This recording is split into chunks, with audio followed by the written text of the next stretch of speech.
Hello dear students, how are you all. I hope आप सब अच्छे होंगे और हेल्थी होंगे। बच्चों, आज से हम अपनी यूनिट 2 स्टार्ट करेंगे जो है आर ड्यूटीज। इसमें आएगा आपका chapter number 6 which is community helpers. बच्चों, इस चैप्टर के कुछ मेन पॉइंट्स है। Community helpers and knowing them, type of community helpers, respect for community helpers. बच्चों, यहाँ पे ये एक स्टार्टअप एक्सरसाइज है, आप इसे खुद से ट्राई करना। इसमें आपको ये जो क्वेश्चंस है उनका आंसर करना है। पहला क्वेश्चन है कि कौन आपको लेटर डिस्ट्रीब्यूट करता है, इसमें आएगा आपका पोस्टमैन। फिर नेक्स्ट है कौन आपके क्लोथ स्टिच करता है, tailor. Who washes our cloth. फिर आएगा इसमें ड्राई क्लीनर आएगा। फिर आएगा हु क्लीन्स आवर होम, हमारा घर कौन साफ करता है, स्वीपर। पहले आता है बच्चों community.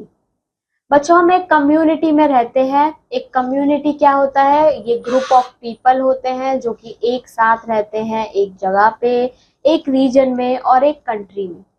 All people of a community live together as this give them strength to fight a difficult situation and live happily। तो बच्चों, सारे लोग जो है वो एक कम्युनिटी में साथ रहते हैं। ये इनको लाइक स्ट्रेंथ देता है कि वो एक डिफिकल्ट सिचुएशन से कैसे हैंडल कर सकते हैं, उसको कैसे फाइट कर सकते हैं और खुशी से रह सकते हैं। वो एक दूसरे पे डिपेंडेंट होते हैं बच्चों, ताकि वो एक कंफर्टेबल लाइफ को जी पाए। अब कम्युनिटी हेल्पर्स क्या होता है, अब जो लोग बच्चों कम्युनिटी में रहते हैं वो एक दूसरे की हेल्प करते हैं।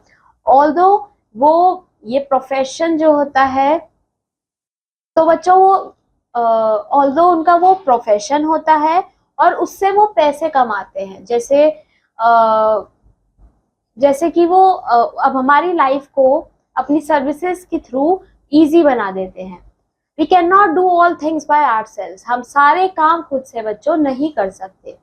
अब हम देखेंगे कि कितने टाइप के कम्युनिटी हेल्पर्स होते हैं। तो बेसिकली बच्चों दो टाइप के कम्युनिटी हेल्पर्स होते हैं, एक होते हैं डायरेक्ट हेल्पर्स, दूसरे होते हैं इनडायरेक्ट हेल्पर्स। डायरेक्ट हेल्पर्स वो होते हैं those who meet us and we can explain our needs to them, जो कि हमसे मिलते हैं बच्चों और सीधा हम उनको अपनी नीड बता देते हैं। जैसे कि doctors, engineers, tailors, domestic helpers, cobblers, plumbers, electricians, postman, garbage collectors, security guards, lawyers, teachers, policeman. तो बच्चों इनको हम क्या करते हैं, डायरेक्ट अपनी नीड बताते हैं। जैसे डॉक्टर्स के पास हम गए, हम डॉक्टर के पास क्यों जाएंगे, जब हम बीमार होंगे और वहां जाके हम सीधा बताएंगे कि हमें क्या बीमारी है, उसको फिर वो डॉक्टर जो है ट्रीट करेंगे। सेम बच्चों ये सारे एग्जाम्पल्स के साथ है।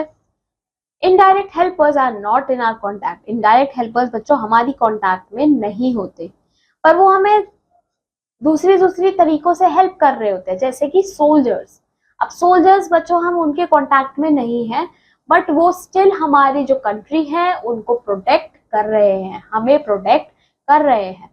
फार्मर्स हमारे टच में नहीं है बच्चों, बट फिर भी हम उनके थ्रू उगाया हुआ खाना खाते हैं। ये क्या होते हैं, ये इनडायरेक्ट हेल्पर्स हैं, ये हमें इनडायरेक्टली हेल्प कर रहे हैं। अब आते हैं नोइंग सम कम्युनिटी हेल्पर्स। हम कुछ कम्युनिटी हेल्पर्स के बारे में जानेंगे। सबसे पहले आ जाते हैं सोल्जर्स। सोल्जर्स बच्चों हमें प्रोटेक्ट करते हैं, हमारी कंट्री को प्रोटेक्ट करते हैं एनिमी अटैक से और टेररिस्ट से। ये अपनी ड्यूटी बॉर्डर एरिया पे करते हैं और हमेशा रेडी रहते हैं अपनी जो लाइफ है उनको सैक्रिफाइस करने के लिए, कंट्री की सेफ्टी की वजह से। ये हमारी लाइफ को सेफ रखते हैं बच्चों। ये बहुत एक्टिव और कॉशियस होते हैं, ये हेल्प करते हैं हर टाइम पे, हर नेचुरल कैलेमिटीज के टाइम पे भी। जैसे कि अगर फ्लड आ गया, ड्राउट पड़ गया या अर्थक्वेक आ गया, बट ये फिर भी they help us. We are proud of them, हम इनसे बहुत प्राउड है। नेक्स्ट है बच्चों फार्मर्स। फार्मर्स भी एक इनडायरेक्ट हेल्पर है।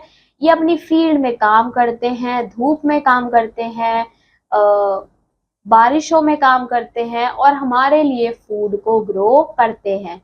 ये फील्ड को प्लो करते हैं, सीड्स को सो करते हैं, मतलब सीड्स डालते हैं, उनको पानी देना टाइम टाइम पे और फिर उनको हार्वेस्ट करना। तो बच्चों ये भी हमारी बहुत हेल्प करते हैं और इन्हीं की वजह से we get the food to eat. फिर आते हैं टीचर्स। टीचर्स जो होते हैं बच्चों, वो सिर्फ हमें नॉलेज नहीं देते, पर ये हमें पढ़ाते भी हैं डिफरेंट डिफरेंट चीजें। ये हमें गाइड करते हैं हमारे चाइल्डहुड से।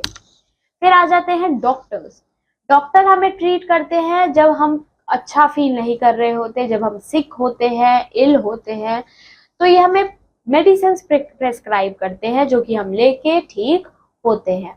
नर्सेज जो होती हैं बच्चों, वो पेशेंट्स को उनका टेक केयर करती हैं, वो डॉक्टर्स को हेल्प करती हैं, फीवर चेक करती हैं और ये सब काम करती हैं।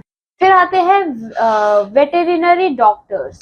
वेटेरिनरी डॉक्टर्स जो होते हैं ये एनिमल्स, जो बीमार एनिमल्स होते हैं उनको ट्रीट करते हैं और हमारे पेट्स को ट्रीट करते हैं। इनको हम वेट्स भी कहते हैं। फिर आते हैं पुलिसमैन। पुलिसमैन हमें प्रोटेक्ट करते हैं, हमें सेफ रखते हैं चोरों से या फिर जो बुरे लोग होते हैं। ये प्रोटेक्ट करते हैं हमारे सामानों को भी, हमारा जो गुड्स होता है। कुछ पुलिसमैन जो होते हैं बच्चों, वो मेंटेन करते हैं जो रोड पे ऑर्डर होता है उसको, ताकि जो ट्रैफिक है वो स्मूथली फ्लो कर सके। ये प्रिवेंट करते हैं बच्चों एक्सीडेंट्स, ताकि जो एक्सीडेंट्स है वो बच्चों कम से कम हो और ना ही हो। फिर आते हैं बच्चों फायर फाइटर। फायर फाइटर जो होता है बच्चों, अगर एक बिल्डिंग में या किसी घर में फायर लग जाती है, आग लग जाती है, तो फायर फाइटर्स जो होते हैं वो अपनी फायर इंजन्स में आते हैं और उस फायर को बुझाते हैं। This fire engine is filled with water. ये फायर इंजन जो होती है बच्चों, ये पानी से भरी होती है और other tools to reach high buildings and put out the fire. फिर आते हैं बच्चों respect for community helpers. We are dependent on community helpers to be safe and get our work done. तो बच्चों हम इन community helpers पे dependent हैं हमारे काम के लिए और ताकि हम safe रह सके। We cannot do everything alone. हम सब कुछ अकेले नहीं कर सकते। So we need the help of the community helpers. तो हमें इन community helpers की help चाहिए होती है। If there is no one to clean the streets or remove garbage, our surroundings will be filled with garbage. अगर हमारी surrounding में हमारी जो streets हैं वहाँ पे गार्बेज हटाने के लिए कोई नहीं होगा तो हमारी सराउंडिंग बहुत गंदी हो जाएगी और वहाँ कूड़ा होगा। It will not be possible for us to live in a safe and healthy way. ये हमारे लिए पॉसिबल नहीं होगा कि हम एक सेफ और हेल्दी वे में रह पाए। We should respect our community helpers and thank them for their services. तो बच्चों हमें हमेशा अपने कम्युनिटी हेल्पर्स को रिस्पेक्ट करना चाहिए और जो काम कर रहे हैं, जो सर्विस प्रोवाइड कर रहे हैं, उनके लिए हमेशा थैंकफुल होना चाहिए। We should also cooperate with them in their needs. हमें उनके साथ cooperate भी करना चाहिए उनके needs में। हमें उन्हें गिफ्ट देने चाहिए, फॉर एग्जाम्पल फेस्टिवल्स पे या फिर कोई इम्पोर्टेंट सेलिब्रेशन हो तो हमें उनको गिफ्ट देके उनकी हेल्प करनी चाहिए। कम्युनिटी हेल्पर्स जो होते हैं बच्चों, वो बहुत रिस्पेक्टेबल होते हैं किसी पर्सन के कंपैरिजन में। कम्युनिटी हेल्पर्स जो होते हैं उनको अनटचेबल्स कहा जाता था कुछ सालों पहले, बट ऐसा अब नहीं है। बच्चों यहाँ पे ये चैप्टर फिनिश होता है।